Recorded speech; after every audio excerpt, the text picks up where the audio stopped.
The next step in the process is articulation.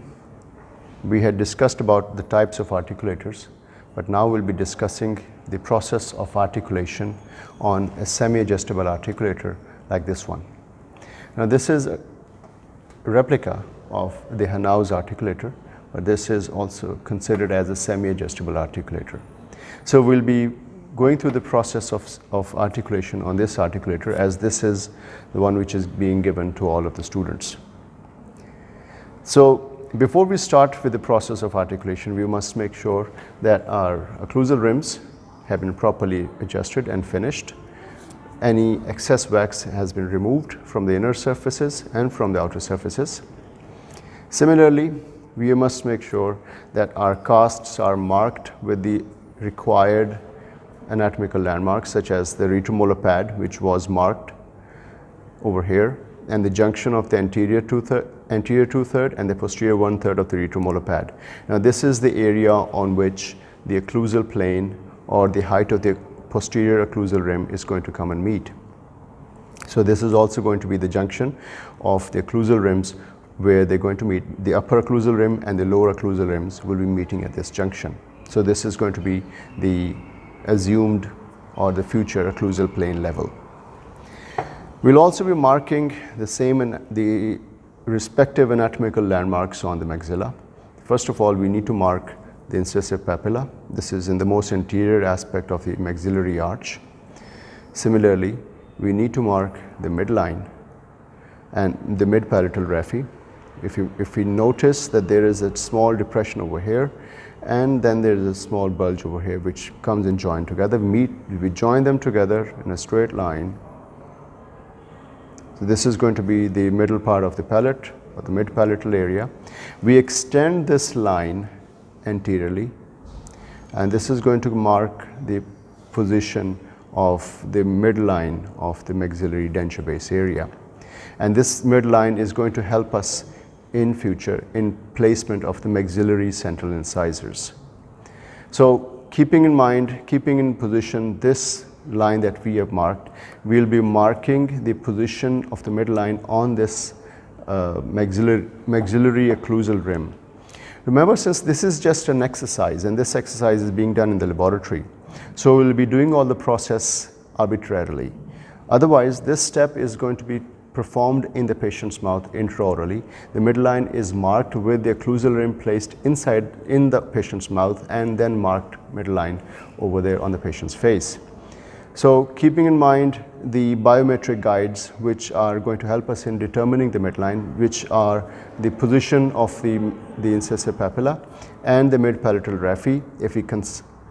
If we extend this line outwards, going on the buccal aspect towards on the cast, we will be able to mark the midline at a very closer position to the extraoral position. So we place this on the cast. Maxillary cast placed inside. So in order to make sure that we are exactly on the same location as though that was marked on the cast, I can see some shadow of the line that was marked on the cast. Just mark it here with a pencil. It can be rubbed later on. And I'll be joining this line and this line with a wax knife, considering this here and over here. So this is the position where my assumed future midline is going to be. Make it straight. And we can see that this mark over here coincides with the line that we have marked on the cast. So this is our presumed future midline done arbitrarily on the cast. But more or less this is going to be the same position in intraorally also, because the position of the maxillary landmark, which is the incisive papilla, that is almost in the center of the arch in most of the cases. The labial frenum is not always going to be the exact biometric guide, because it might be positioned offset from the midline. So we always consider as the incisive papilla as the biometric guide for marking the midline of the maxillary arch.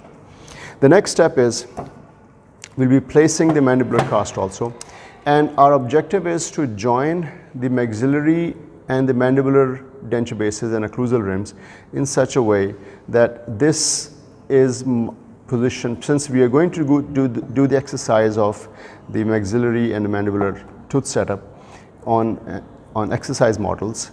These are already marked. So we'll be placing them in a position which is called as the class 1 position. The class 1 position means that the maxillary occlusal rim is slightly ahead of the mandibular occlusal rim. This is how we're going to mark the position. We're not going to mark it in such a way as like this, because this is not the class 1 position, and we're not going to mark the position like this. We'll be exercising the position in a position like this, which is going to be the maxillary, the class 1 position for these exercise models. Similarly, we'll also make sure that the mandibular occlusal rim from all sides is in the middle of the maxillary arch, as we can see right now.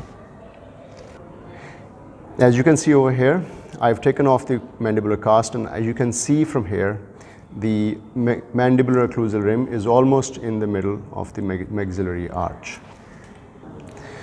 As these are exercise models, you can see that these have already been pre-trimmed, pre-adjusted, and this is how a model is supposed to be trimmed in actual patients also. So the ease of getting these models trimmed in a proper way and using the molds for pouring these casts is, the ease is that once you make the occlusal rims and you place the casts on the table like this, they will automatically come in the position which is going to be the desired position, which is class 1 position. So you are supposed to pour the models, the casts, and then you're supposed to fix the upper and the lower mandibular bases on those casts, and then make the occlusal rims, and eventually you'll be able to fix them in a normal way. So keeping this in place, we'll be marking the midline, extending the midline on the mandibular cast also. As a reference point, I'll also be marking certain guides on the posterior side, 2 different guides, just to make sure that in case these split up or they separate, I know where I'm going to place them. So we'll be sealing these casts, these upper and the lower occlusal rims. Actually, this sealing is supposed to be done intraorally in the patient's mouth, but since this is an exercise that we are performing, so we'll be doing it in the lab, keeping in mind that the lines that we had marked, they are joining together. Now over here, make it in center.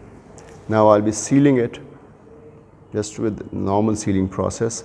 You're not going to seal it thoroughly because we're going to separate it later on after the articulation process is done. So with the help of this wax knife, I'll just be sealing the borders, the margins.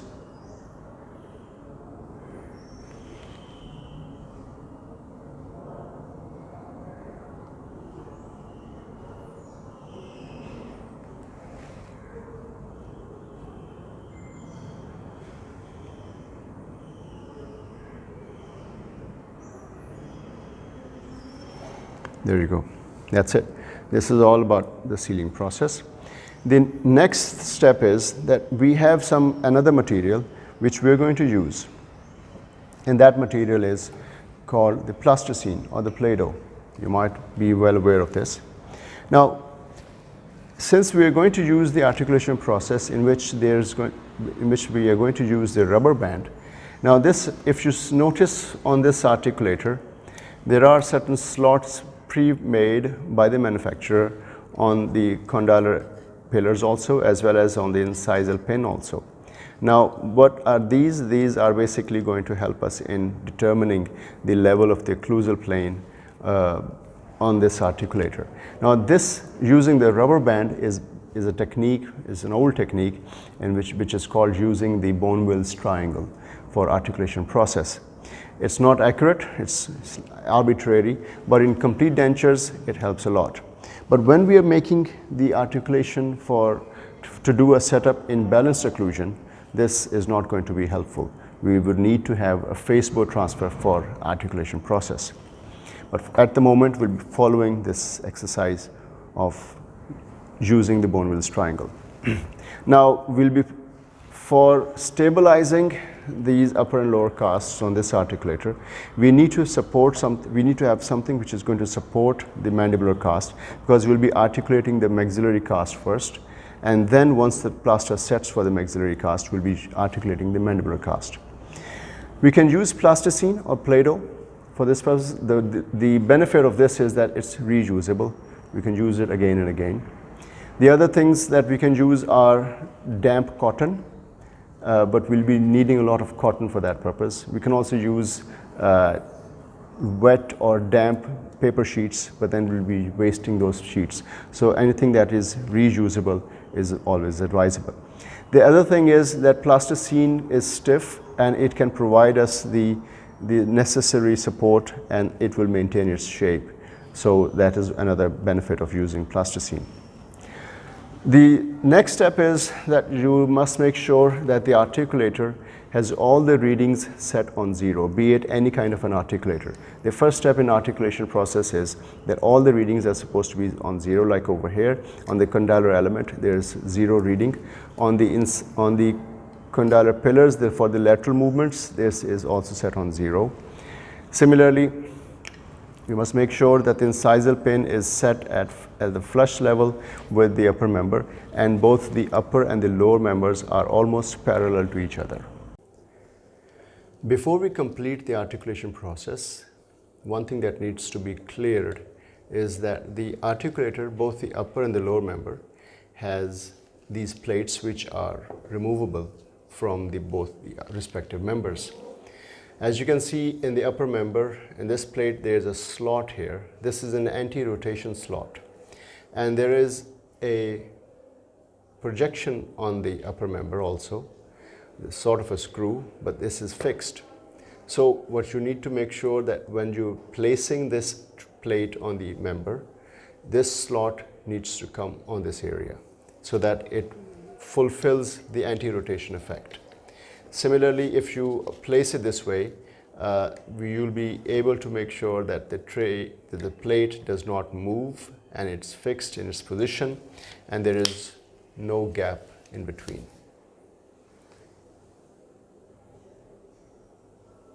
You're not supposed to make it in a way, or whenever you start the articulation process, please always make sure that this plate is not to be articulated in this way, where this screw is visible. And if you see on the side, there's going to be a gap in between. So this is the wrong method. You must always make sure that it is in its respective position before you start the articulation process. This also goes for both the upper and the lower trays. The other step is we place the plasticine here.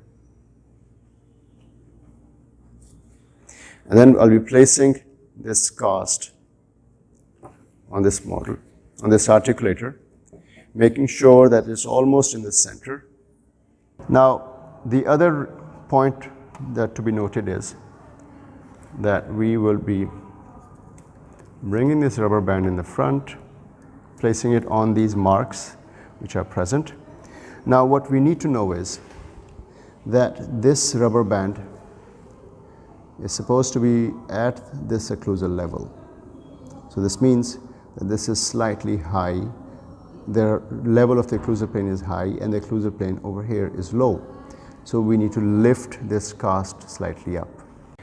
So as you know that the occlusal level wasn't at the required level of the rubber band, so we'll be trimming the cast in order to create some space. So in order to prevent excessive grinding, my suggestion would be that we just mark at a point so that the casts are not over trimmed and you can know which areas need to be trimmed. So I'll be just reducing it slightly, maybe 4 to 5 millimeters. Similarly over here, and that's it.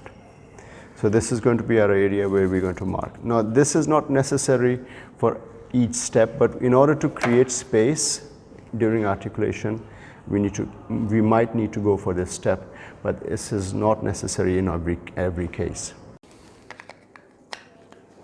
I have trimmed, adjusted the upper plaster cast so that as it was not giving much space over there. Now I'll be placing it here on the articulator using the rubber band. Now let's see, is the position perfect or not? We are supposed to know that this rubber band should be at the level of this occlusal plane. As we can see, this is slightly below here. We'll lift it up from this side. Similarly, we'll check from the other side also. We must also check from the front that the mark of the midline that we had marked on the occlusal rims, they're supposed to be exactly in the center of this incisal pin. Checking on the other side, the rubber band should be at the level of the occlusal plane or at the level of the occlusal rims. So now we have set the maxillary cast here and placing the plasticine. This plasticine is stabilizing the mandibular cast. The rubber band is in its respective position, and what I had told you before was that this rubber band is supposed to be at the level of the occlusal rim of both the upper and the lower casts and the lower occlusal rims. So this is the level where we're going to articulate this upper member. We'll be checking this on the other side also. We'll be checking this same position.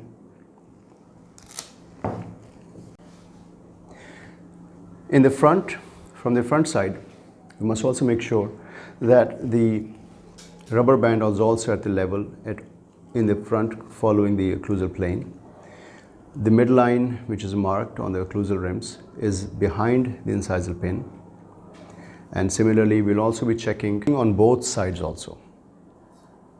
After we've confirmed that the occlusal plane is at the level of the rubber band that we have placed, now we'll be mixing plaster and we will be pouring the plaster on the upper maxillary member. We'll be placing plaster in the maxillary cast.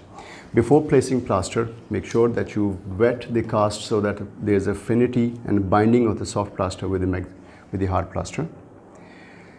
As there was a little space between the upper member and the cast, so we'll be placing the specified amount of plaster so that it doesn't push the cast downwards, and we'll make sure that once we place the plaster inside, we'll close the upper member to the extent that the incisal pin touches the incisal guide table.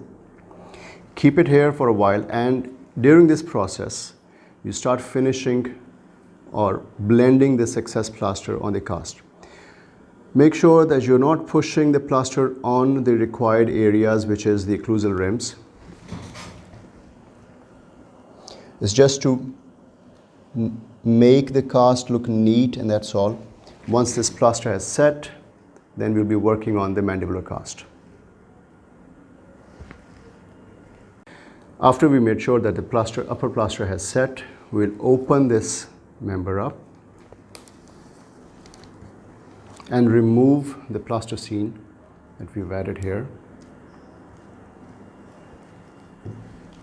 Clear it up. Remove all the residues of plasticine. You can use wet cotton also. That's also an easy approach, but then you'll be using a lot of cotton for this. So plasticine would help as it's reusable. Now once you've removed the plasticine, we will invert the articulator, open up the articulator and invert it this way. I'll also remove this pin from here. And this is how the next position is going to be. Once this is done, then I'll shift the articulator and close it this way so that the plaster sits on the mandibular cast. So we'll be finishing it up, pouring the plaster here.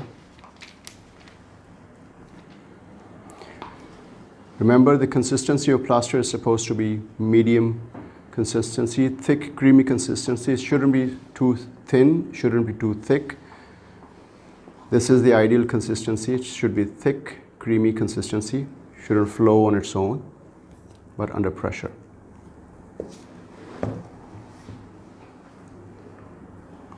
Now I've closed the member, making sure that the incisal pin is touching the incisal table. And then I'll finish it up by modeling the plaster in a neat form. For shaping up this plaster, you can use a wax knife, plaster spatula.